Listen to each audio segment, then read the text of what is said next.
Welcome to Man Does Tech, where I solve the problems you didn't even know you had. You start by preparing.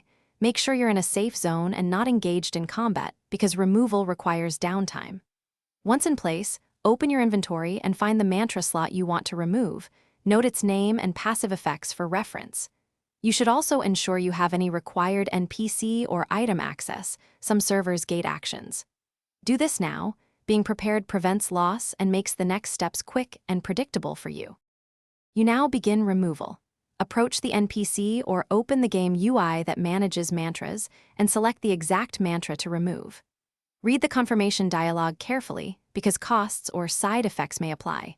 Once you accept, click Confirm. Watch for progress animation or sound cue. This signals the server processing the change. If you're in a group or on a volatile server, make sure no one interrupts the transaction while it completes, because partial removal can cause inconsistencies. Once removal finishes, verify the result.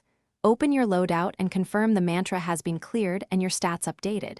You should inspect passive buffs and active effects to make sure nothing persists. If something remains, relog first to refresh server state. If problems continue, document the issue, take screenshots and note timestamps, and use restore options or contact server support. One key troubleshooting tip: relogging often resolves sync errors. Do that before assuming permanent loss.